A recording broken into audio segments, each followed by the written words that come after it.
Welcome to part 4 of the Strong Man series, and this one is about confidentiality. He is confidential. So, what is meant by that? What is meant by that is that a strong man also knows how to protect information. A strong man knows how to protect things that he has been entrusted with, and also knows how to protect himself in regards to information as well. Now, when you think about confidentiality, you're basically saying he doesn't gossip. The strong man does not gossip. The strong man will, if a friend confides in him, the strong man is going to keep that confidential. The only time that a person generally will break that rule is if it's something that's like a heinous crime or something that's, kind of like a mandated reporter, a pastor, a counselor, a psychologist. These are mandated reporters also. So if you have confessed, even though for mostly everything, confession is secret. It should not be shared in these professions. But unless it's something like a heinous crime where you are a threat to other people, a threat to society, like maybe you are a rapist or a molester or you're a killer, you've done some very dangerous, terrible things, then the mandated reporter might be required at that point to share that information because you are a threat to society. So, but legally, that's typically the only time that those lines are crossed. Is because of that mandated reporter nature. But other than that, you go to a counselor, you go to a pastor, you go somewhere, your information is supposed to remain confidential. It's supposed to remain private. And so as a strong man, you operate similar to that same way. You don't gossip. You don't go around and share. You have a friend that has confided in you, then you keep it as a need to know basis. And what that means is that they told you and they told you not to tell anybody. So therefore, the only person who needs to know it is you, because that was them venting to a trusted person. And that's one of the reasons why we have to be confidential, is because it's about trust. It's about trust. Are you strong enough to be trusted?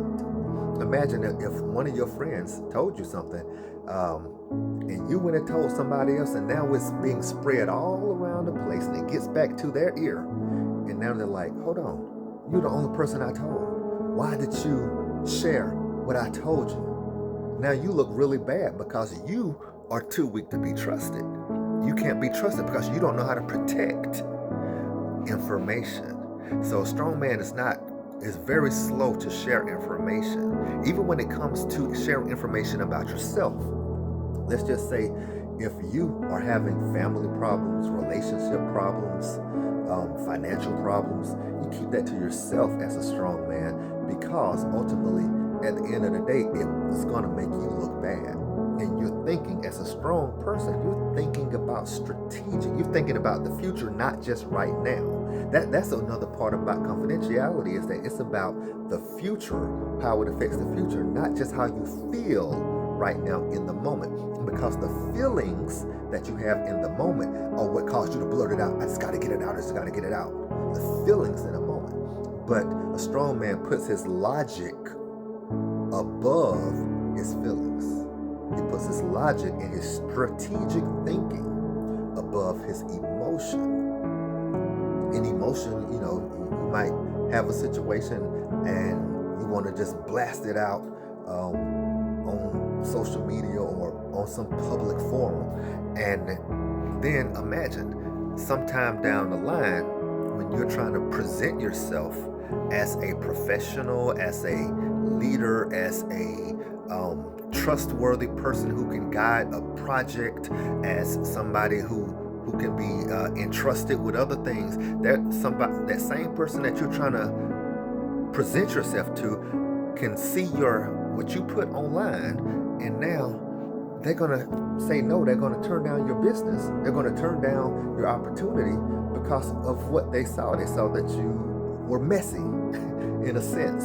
And honestly, right now, most jobs now will actually, the hiring managers at jobs will go online and scrub the pages to try to see where your headspace is, to see what you put out there in order to see if it's a fit. And if you've been out there putting negative stuff, tragic things, but negative, then where you say you were in a relationship and somebody cheated on you and you blasting them out there and going off on them online, and you have to have that, and they see that kind of stuff, then no, that's a candidate. We don't need that type of drama. That's a drama-filled person. So the strong person is thinking strategically before putting anything out publicly, and also just considering the fact that when you put something out publicly, it's the equivalent of gossiping. Gossiping is this. For one, gossiping is frowned on biblically, but it's also frowned on in society, and it's because it shows a lack of fortitude to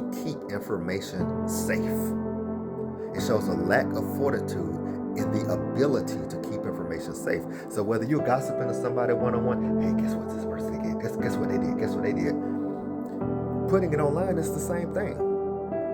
Instead of being whispering in one person's ear and then it spreads, now you're automatically sharing it with hundreds, maybe even thousands of people. And it should be kept confidential.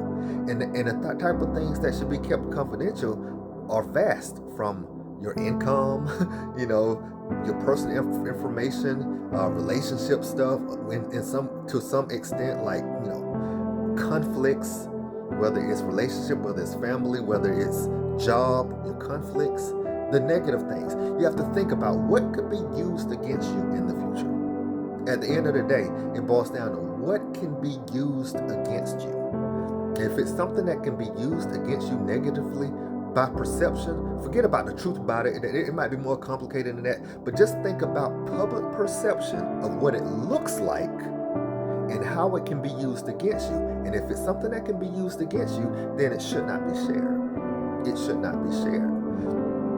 Now, don't get me wrong. As a strong man, sometimes you need somebody to vent to. You need somebody to just release all of this too, because you can't carry that load on your shoulders anymore. That's why we have pastors. That's why we have counselors. That's why we have psychologists. That's why we have God. That's why we have spouses. But I will say this, in some cases, you might not be able to tell your spouse because they might be gossipy. And so if somebody has shared something with you that was extremely confidential, that if you tell them, they're going to go spread it around, then you don't need to tell them. That's why you have to make sure that even that closest person to you, you have to make sure that they also understand confidentiality and that they can be trusted with anything that you need to get off of your chest. You have to make sure that they're trustworthy, that they can be trusted and not share it otherwise. Because at the end of the day, as mentioned before, it's not so much about, being, like people try to say it's, feminineness and masculine and all this other kind of stuff, but it's really simpler than that. And it boils down to the ability to be trusted to protect sensitive information. The ability to be trusted to protect sensitive information, because sensitive information, when released, can cause way more chaos than it needs to cause. That's the reason why the government doesn't tell everybody everything. That's the reason why the police don't tell everybody everything.